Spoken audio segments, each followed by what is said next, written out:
particles from the bulb,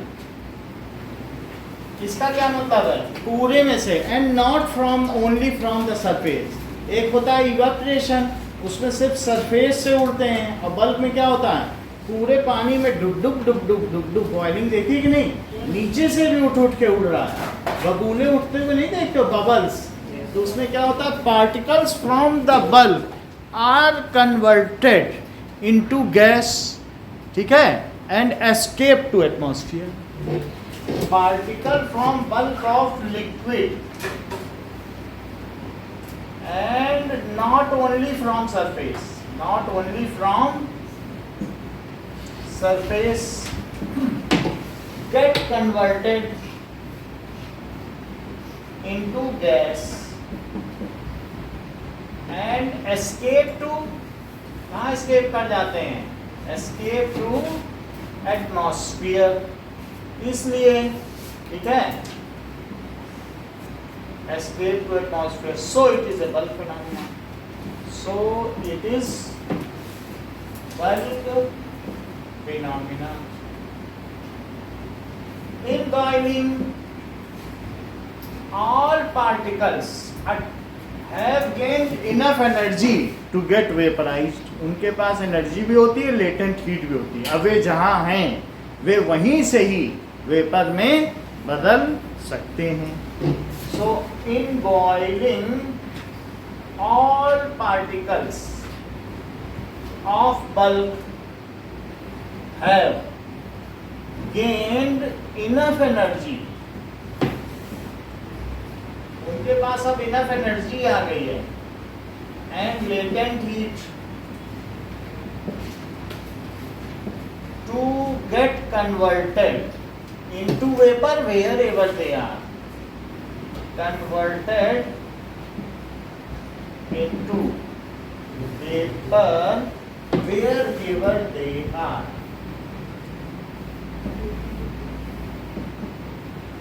वैसे answer यहीं तक है, अगर इतना 2 लाइन का लिख दोगे, लेकिन मैंने पूरी जानकारी दे दी है।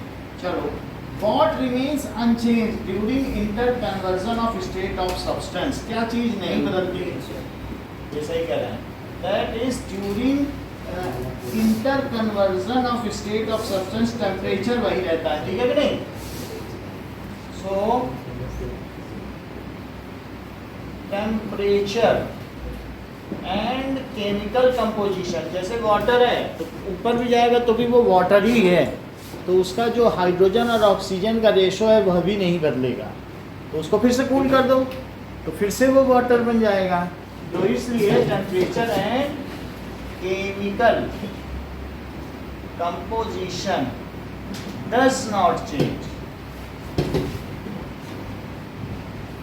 During interconversion of matter of state. तो स्टेट का मतलब है जैसे गैस से लिक्विड बना या लिक्विड से गैस बना, ये इंटरकन्वर्जन ऑफ स्टेट मानी जाती है कि नहीं। थर्ड क्वेश्चन देखिए, that is evaporation is called surface phenomena, so evaporation is surface phenomena, is surface phenomena। देख लो, जो पार्टिकल एट सरफेस हैं, किसी भी बर्तन में जो पार्टिकल एट सरफेस हैं वो थोड़े ही पार्टिकल से बॉन्डेड हैं, और जो पार्टिकल इनसाइड हैं वो कितने पार्टिकल से बॉन्डेड हैं, क्या वे ज़्यादा से हैं, तो उनको तोड़ने में तो बहुत एनर्जी चाहिए।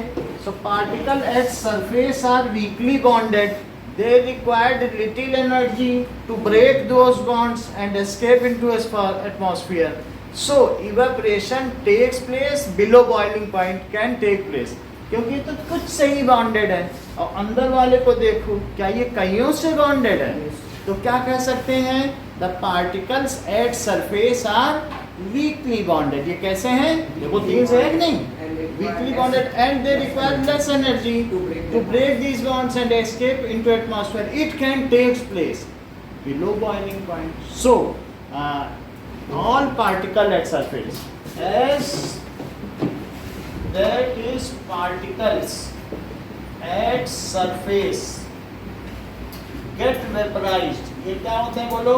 Get vaporized below boiling point.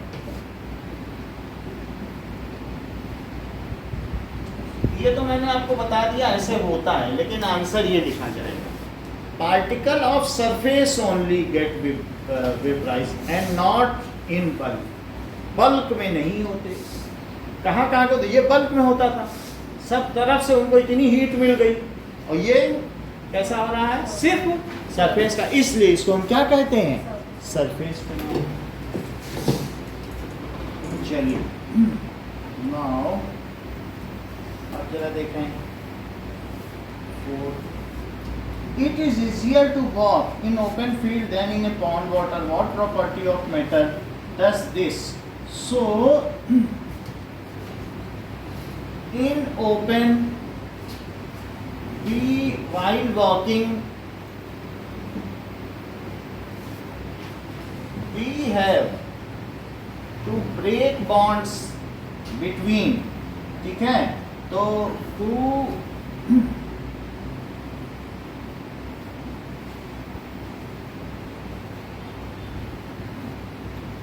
we have, while walking, we have to pass through air which has large intercellular space, which has large intercellular space and weak intermolecular force. तुमने ये बात देखी थी कि जब मैंने ग्रेविटेशन में पार्टिकल के बीच का डिस्टेंस डबल किया था, डिस्टेंस, तो उनके बीच फोर्स 4 गुना घट गया था. और इनमें तो जो इनके बीच पार्टिकल के बीच का डिस्टेंस है, बताओ एयर में कितने टाइम्स ज़्यादा है? 20 गुना. अगर इनके बीच 1 एंगस्ट्रॉम की दूरी है तो वहाँ 20 एंगस्ट्रॉम, यानी 10 to the power -10 की दूरी है, तो वहाँ 20 × 10 to the power, तो कितने गुना ज़्यादा हो गया. तो समझो कितना वीक फोर्स है. कोई फोर्स अच्छा है मॉलिक्यूल से मॉलिक्यूल के बीच में? जो हवा में मॉलिक्यूल है ना, एक O2 से दूसरे O2 के बीच में कोई क्या बहुत ज़्यादा फोर्स है? नहीं है. तो इंटरमॉलिक्यूलर फोर्स क्या वीक हुआ? तो क्या लिखेंगे बताओ? Which has large intermolecular force and weak और नेग्लिजिबल इंटरमॉलिक्यूलर फोर्स. फोर्स कम है और स्पेस ज़्यादा है. ठीक है. And weak intermolecular force. Intermolecular force को वांडर वाल फोर्स भी कहते हैं. अगर आए चैप्टर में या बुक आए क्वेश्चन पेपर में तो लिख लेना.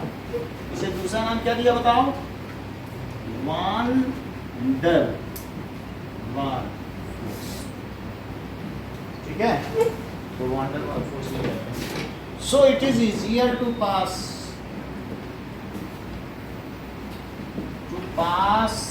through air. However,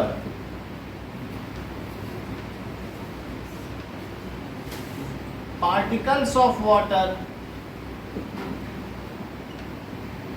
are closer and have good amount of intermolecular force.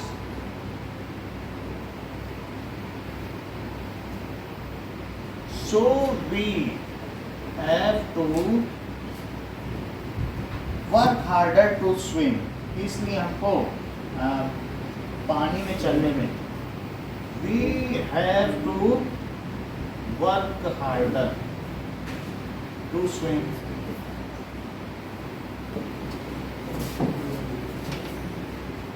Next देखो 5th question. You want to wear your favorite shirt to a party, but the problem is that it is still wet after wash. What steps would you take? तो अगर वो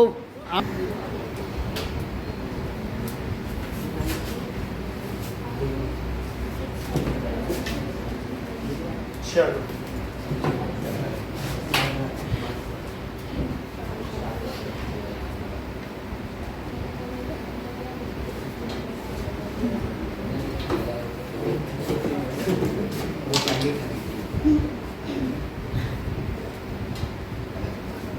doing an experiment, iron filling and sulfur powder are mixed properly in a container and then mixture is heated. Explain what gas is being so मान लीजिए iron को हमने Fe को iron कहते हैं और सल्फर में मिक्स करके हीट कर दिया, तो इसमें क्या होगा, आयरन एंड सल्फर को in a container mixture is heated, which gas is evolved? एक मिनट में देखता हूँ क्योंकि गैस तो नहीं निकलनी चाहिए।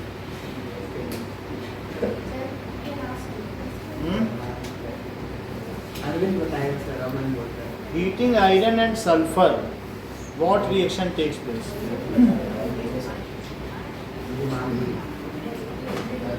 आयरन सल्फाइड होगा और no gas is evolve. So FeS लिखो, ये ब्लैक कलर बात नहीं करो, आयरन सल्फाइड बनेगा और नो गैस इज इवॉल्व। ये आयरन है और ये सल्फर। तो आयरन ये ग्रे कलर का होता है और ये येलो, ये ब्लैक कलर का बन जाएगा। कोई गैस इसमें इवॉल्व नहीं, no gas is evolve. Iron sulphide is form. अब देखिए, in an experiment solution of copper common salt and water is passed through a filter paper. On the consequence of this filter paper remains unchanged. Why? तो solution बनाया, so solution of water and common salt का मतलब NaCl होता है, is homogeneous। ये कैसा होगा बताओ? Homogeneous is homogeneous in nature। क्या तुमको पता है कि जो size of particle of homogeneous mixture होते हैं वो 1 नैनोमीटर से छोटे होते हैं and all passes through filter paper. तो size of particles of homogeneous mixture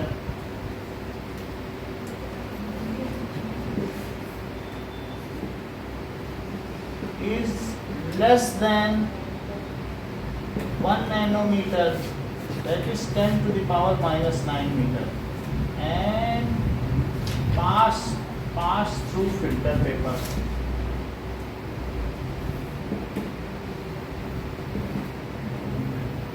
So no change is observed in filtrate and no residue is, sentence पूरा करो अमन, no change is observed। मान लीजिए तुमने एक ये इस पर एक फिल्टर पेपर रखा, तो ये फिल्ट्रेट हो गया। यहाँ पे अगर कुछ बचता है तो उसको रेसिड्यू कहते हैं। तो यहाँ पर रेसिड्यू कुछ आएगा कि नहीं मिलेगा? रेसिड्यू कुछ भी नहीं आएगा। No change is observed in filtrate and no residue is collected.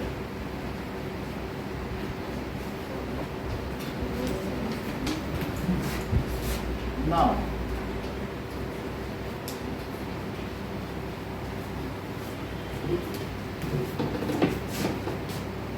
is matter around us pure?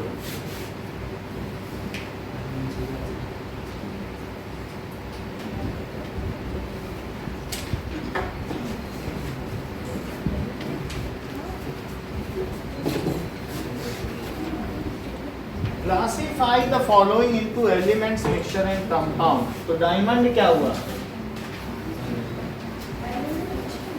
Carbon ही होता है डायमंड, तो वो एलिमेंट हो गया। और सैंड, क्या सैंड SiO2 होती है? हाँ, दैट इज सिलिकॉन डाइऑक्साइड। जैसे कार्बन डाइऑक्साइड है, बस उसी के नीचे सिलिकॉन है, उसी ग्रुप की है। तो ये सिलिकॉन डाइऑक्साइड है, तो ये क्या हुई? कंपाउंड। जो जैसलमेर की सैंड है वो 99.9% ऐसा ही होती है। और तीसरा स्टील। स्टील क्या है? That is mixture of iron and carbon. तो ये एलॉय हो गया। तो क्या ये होमोजीनियस मिक्सचर हो गया? तो ये एलॉय है। ये क्या है बताइए? और एलॉय क्या होते हैं? होमोजीनियस मिक्सचर होते हैं। लेकिन हमसे जितना पूछा गया मिक्सचर, हम मिक्सचर ही बताएं। अगर आगे पूछे होमोजीनियस तो होमोजीनियस बताएंगे। Tyndall effect can be observed when sunlight passes through the canopy of forest. Explain. So that is Tyndall effect. अगर मान लीजिए the वाटर वेपर, या ये कह सकते हैं कि इन फॉरेस्ट, ठीक है, air contains tiny droplets of water. In forest तो air contains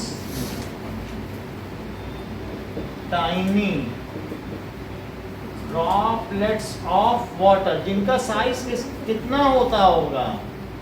whose size is between, बोलो Divya, whose size is between, बोलो सुहाना, 1 नैनोमीटर से कितना होता होगा? 1000 नैनोमीटर।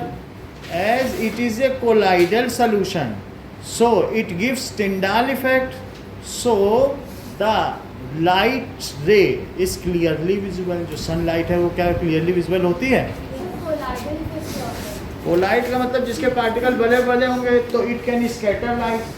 तो जब हम कभी भी डिटॉल सोल्यूशन में आपको दिखाए हैं ना डाल के, तो उसमें लाइट का आपको क्या दिखता है कि बड़े बड़े पार्टिकल हैं, जैसे Dettol in water, soap in water, तो उनका 1000 गुना बड़ा साइज है। और ऐसे में जब बड़े बड़े पार्टिकल होंगे तो जब लाइट वेव इन पे पड़ेगी तो क्या वो स्कैटर हो जाएगी? और जब स्कैटर हो जाएगी तो क्या होगा? ये देख लीजिए, दैट इज टिंडाल इफेक्ट। तो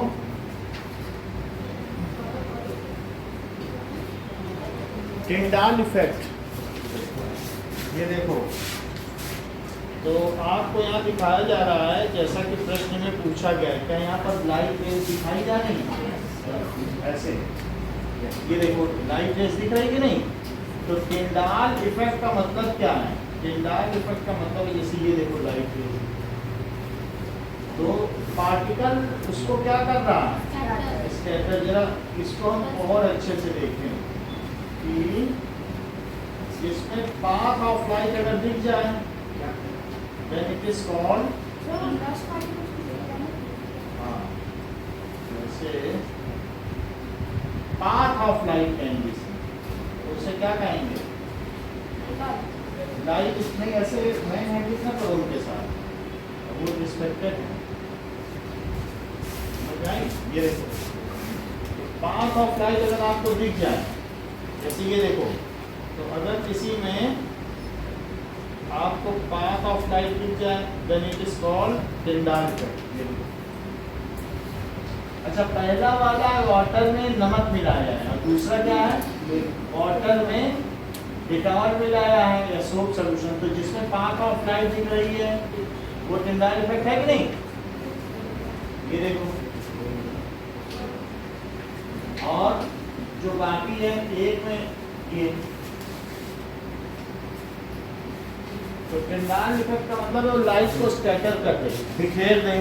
तो फिर लाइट बिखरेगी तो वो पार्टिकल चमकने लगेगा। ये तो जब साइज बड़ा होता है तो वो लाइट को क्या करेगा? बिखेर देता है, वो खुद भी चमकने लगेगा। और साइज छोटा होगा तो जानते क्या होता है?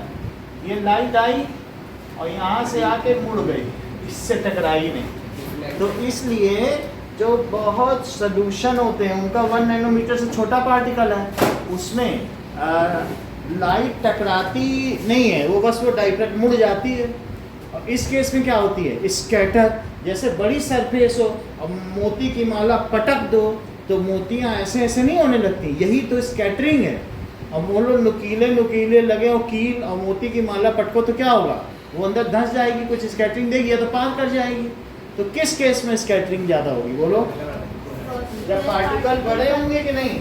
और बोलो कोलाइडेड सॉल्यूशन में पार्टिकल का साइज कितना गुना बड़ा होता है, 1000 गुना तक। तो क्या वो स्कैटरिंग वो अच्छी कर पाएंगे कि नमक के पार्टिकल, बताओ। कोलाइडल सॉल्यूशन, तो अगर वो टिंडाल इफेक्ट देंगे तो वो लोग क्या होगा बताइए, अगर वो टिंडाल इफेक्ट देंगे then what will happen, then the path of light is seen. समझ में आ गई बात कि नहीं। सो साइज इज, अब आगे अगली लाइन बताओ अगर समझ में आ गई है।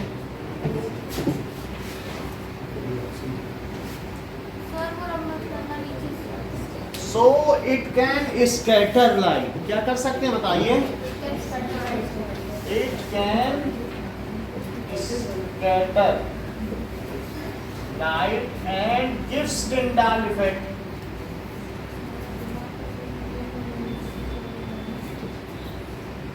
और इस वजह से क्या दिखती है आपको, इसकी वजह से कैनोपी दिखती है,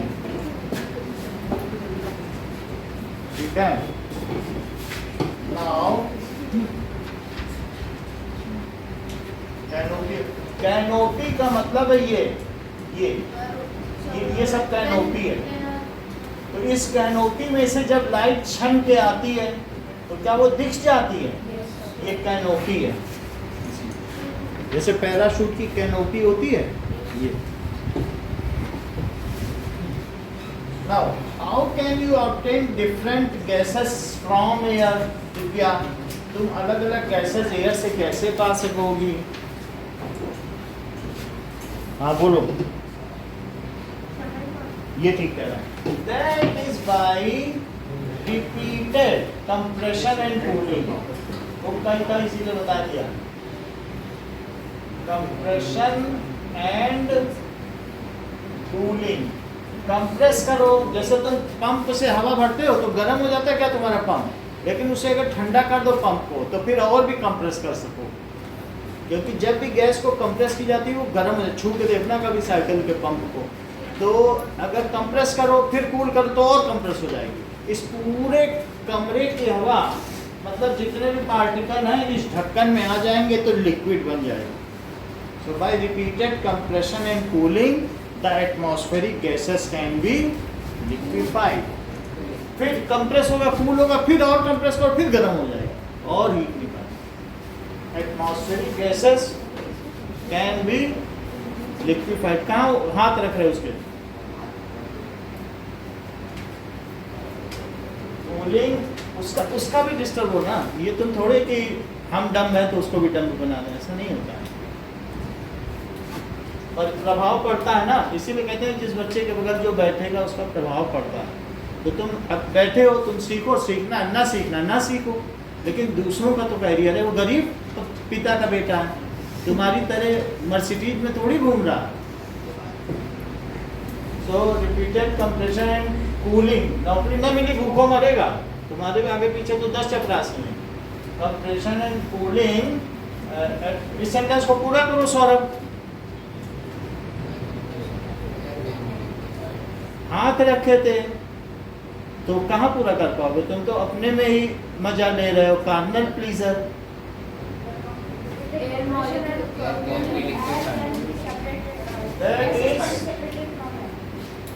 एक दो बच्चे ही गलत आते हैं, वो खराब कर देंगे क्लास, एक दो ही बहुत होते हैं। Atmospheric gases can be liquefied. इन्हीं पे ध्यान देते रहो, पढ़ाओ मत। 9th में आ गया, उनको सुनना है बार बार सर कैसे बैठे हैं ना। इतना ही रखो आज के लिए, इसका आगे कल करा। Okay, thank you. कल तो यही टाइम होगा, फिर संडे को 2 क्लास ले लेंगे आपके, हम सारे पेपर करा देंगे। हाँ हाँ, साइंस ही। अगला पेपर क्या होगा हिंदी के बाद? हाँ ठीक है।